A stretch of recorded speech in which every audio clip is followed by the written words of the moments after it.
Hi, I'm Jessica Jackson of the Thriving in Motherhood podcast. And if you were like me, there gets to be this point where the holidays are starting to end and you see the long winter ahead and wonder what on earth are you going to do with your children inside all the time, high energy. Um, I have given this a lot of thought for lots of years. I've dreamed of having a basement, a play space, something big for the last 10 years of my motherhood during these winter months. We've never had that.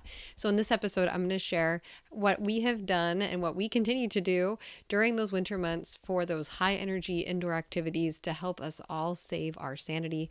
Thank you so much for those of you that left a review on iTunes. It does so much to help the show, and for subscribing on YouTube so that you don't miss a video. I love connecting with all of you in both of those places.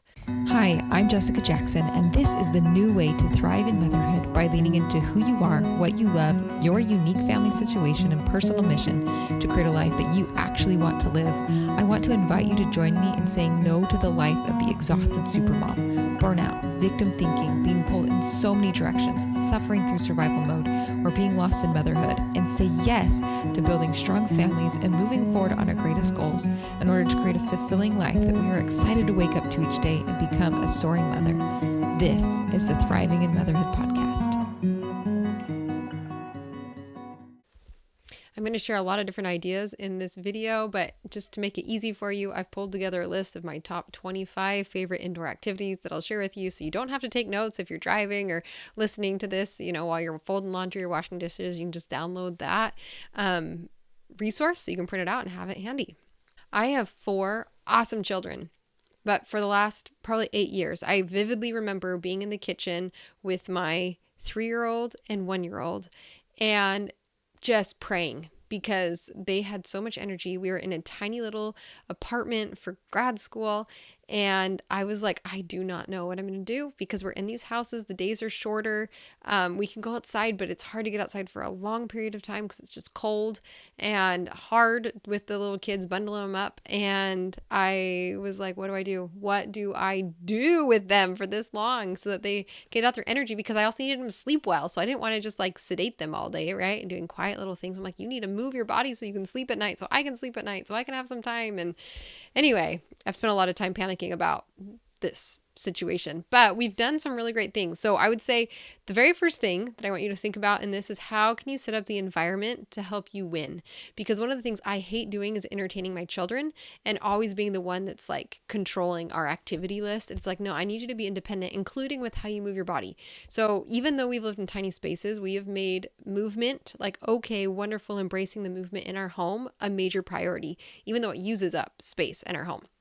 So the first answer that I got to that prayer was to build a pickler triangle. Now, if you've never heard of a pickler triangle, it's basically 2 ladders put together like this. And you can buy them online, Etsy or Amazon or whatever, and they're in the $100, $200, $300 range. The price just keeps going up.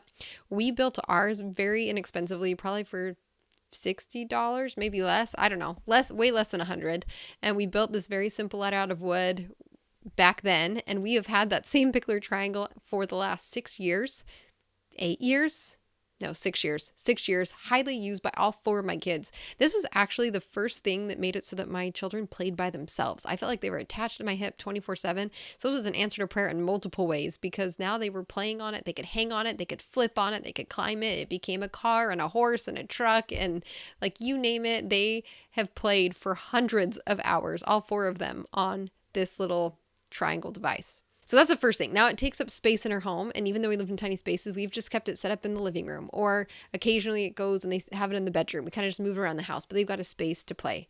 Other things that we've done is we've got a pull-up bar in our door, like in a doorway. And honestly, we have ours between the kitchen and the dining room in this house. So someone is always climbing and hanging on it while we're in that space all day long. So someone's always climbing, hanging, pulling up, flipping on this pull-up bar. Is it a little bit annoying? Yes. We have a rule, no dangling during dinner, because someone's just hanging on it. It bumps right up against the fridge. So I'm not saying this is easy. Like, yes, I do dream of a bonus room, rumpus room space. But for now, again, I've got big kids. They need to move their bodies. So this is what we do. When our kids were really little, we also had an indoor trampoline, and we just got rid of it probably in the last year because it's been so worn out, stretched out. It just wasn't working anymore. But that was set up for a long time. We just always have this little trampoline.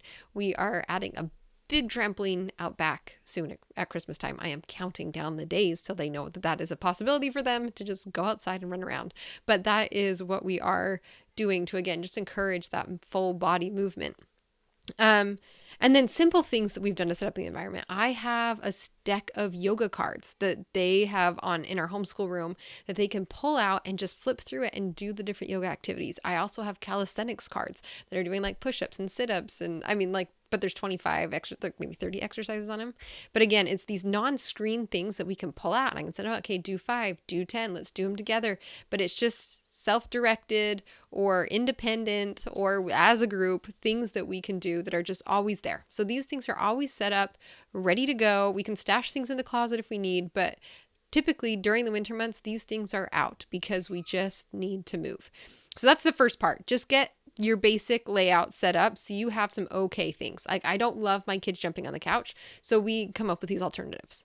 Now, the second part of this is to have a list of activities ready to go, print it out. You can slap on your wall so that in the afternoon when things are crazy, that's typically when we're like losing it. So we've kind of got a good routine in the morning. We've gone on our walk for the day. We've had some quiet time. And now it's like, we've got how many hours until dinner?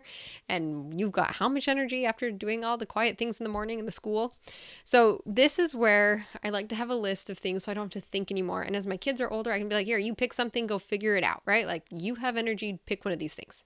So here are this list. And again, I have put this all in a document for you. So you can just print it out yourself. You don't have to write this down. But here we go.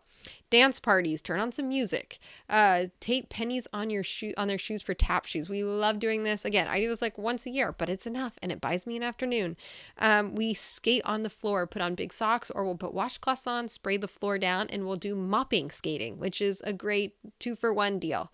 Beanbag toss. We've made homemade beanbags. So if you're looking for another activity, you can just get scrap fabric, dump some dried beans in it, sew it up. My kids made those when they were teeny tiny with me, and they have provided hours of fun. We toss them into buckets, so not fancy. You can grab masking tape or painter's tape, tape roads on the ground. The kids can run around on them sometimes. Then from there, it always morphs. Then they're starting to tape houses, and then this movement activity becomes creative, and then you can grab cars and buy some time. See how far everyone can jump. So either tape a line to the ground, make a spot. You can run and jump. You can do standing jumps, just lots of jumping. Again, fantastic energy use. Building on that, we'll do obstacle courses. I'll have the kids drag out chairs and pillows and blankets, and we'll hop and jump and create these things, and then we'll time the kids doing these things so they'll go all around. Our house is like a center. It's tiny. It's like 800 square feet of living space, and we got like 800 square feet of bedroom, so it's not a large space, but we use all of it in those obstacle courses. Great games, red light, green light, duck, duck, goose, pretzel. Everyone put their hands in the circle and you try and unwind each other. You can do back to the tape hopscotch, masking tape on the floor so everyone can, play hopscotch. You're jumping again. It's moving. Another one that I love to do, especially when my kids are bored and I'm like, okay, come on. We'll turn on a timer and we'll see how fast we can dust a room, or how many baseboards we can wipe down, or the walls that we can wipe. Or even just like, I'll have them wiping while I'm reading to them. So if I don't have tons of energy, but I need them to move, I'll do something they want. I'll read, but I'll get them moving their bodies around and cleaning. We'll play Simon Says. This is also a really great one if I feel like in the winter people aren't listening to me well. It's like a great way to train the obedience game of like, mom says this, and then you can even add on to it too, and say like, run, try and add multiple steps like Simon Says or Mom Says, do X, Y, and Z, and see how many they can put in a series. So there's some good like double teaching training and moving your bodies. Make paper airplanes and fly them, because that includes running to go get it and running back. So much movement. I love having my kids walk like different animals. And in fact, this is one of my favorite cleaning tips is like, as I'm trying to get my kids to do things, I'll be like, hey, walk like a gorilla in a big circle, jump like a frog. All right, now pick up this thing and put it away, or go clear the table. And then I give them another animal task. So lots of these just like, as I'm trying to get them to clean. Because the other thing about being inside all the time is the house gets so much messier. Like so much messier, because we're just here all the time inside and everyone's moving and crafting and cooking and doing all the things together. So I feel like we have to clean up more in the winter. And so mixing a lot of these activities in with cleaning tasks makes it just more pleasant for everyone. But when you're tired, you want it on the wall so you can remember. So yeah, that's a great one. Once the other thing is I'm like, hey guys, let's quick pick up and then we can play balloon volleyball, or we can pull out balloons and try and keep them in the air and see how many times. You can try hitting it on the back of your hand. You can try balancing it on your finger. Just lots of different things with a balloon that you can do. But again, I'm like saying, let's quick clean up. And then it creates a nice space for the afternoon, and it's not a big deal to clean up balloons. Another awesome option is to get plastic cups and ping pong balls, and you're like tossing them back and forth. So, throw, catch, throw, catch. Won't break windows with ping pong balls, hopefully. Fun one that's like great quality time one. If you've got kids that like really want to be spending time with you, you play mirror mirror. So you have kids stand opposite each other or opposite you, and you take turns, like, they move their hand, you try and stay in line, take turns being a follower and a leader. That's kind of a fun one. Doing wheelbarrow walks, grab your kids' hands and walk them around the house. This is another great one if you need to get to them to a spot where they're supposed to be cleaning up. Do an indoor snowball fight. You can use socks. You can use fake snowballs. Calisthenics, yoga cards together. We do another one of playing delivery man. So if I need kids to clean up and get things delivered to different houses, they'd be like, hey, you're the delivery man and truck driver, and load up and unload and put away. Floor is lava, classic one. Don't touch the ground, jump from all different surfaces. And finally, handstands, somersaults, cartwheels. Just make it a gym. So which one are you going to try? Let me know in the comments below. Or what are you going to do to set up your environment for success? Even if it's just one thing. What can you do so the kids don't have to ask you and they've got a yes, I can move my body in a big way activity to just save your sanity during these long winter months? Let me know below in the comments. Have a great week, and I'm excited to talk with you next week. Today, I'm excited to share with you about the Made to Soar Next 90 Days program. It is a self-paced online course with lots of interaction from me that has transformed the lives of women from all around the world as they have learned to build unique family systems that support them in their own unique life circumstances, that allow the necessary and essential things of life to get done and leave time and energy to do what matters most to them. I'm going to let some women who have been through the program tell you a little bit more about their experience now. Just mucking through the day was just survival. And then it was like the thought of trying to do anything extra was like, well, that's just never gonna happen. I think with Made to Soar, I don't know, I was probably hoping that it'd be the magical for morning. I mean, we had no systems in our house. I mean, we had no morning, we had no routines. How can I infuse meaning into my life? And even if I do the same thing, how can I think about it differently so that I'm feeling fulfilled? And so that was my goal in joining the Next 90 Days, was to figure out how to kind of handle all of these different domains. How do I become intentional with all of these things and make sure that I'm meeting my own expectations? Now I have systems set in place that things like the laundry are just automatic, things get done. Because I was able to have the foundation of some of these systems and routines, when things got crazy, I could still go back to those and be like, okay, well, at least the laundry got done. At least my kids got fed. At least I read the Bible and did my workout today.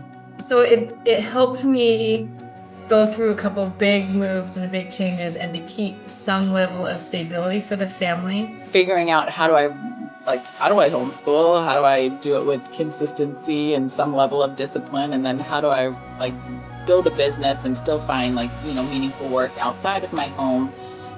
All of that, I wouldn't have known how to organize it. It was all kind of just like spaghetti in my brain. With Made to Soar, just gaining clarity about what I wanted my days and weeks to look like, my hours and my spare minutes. This is how we get to where we want to go. And just changing those expectations has helped me be happier.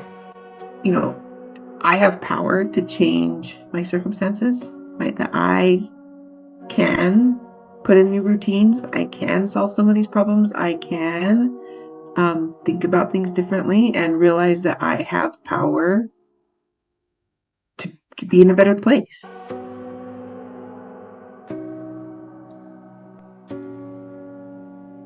Where you are planted, watch the blossoms grow.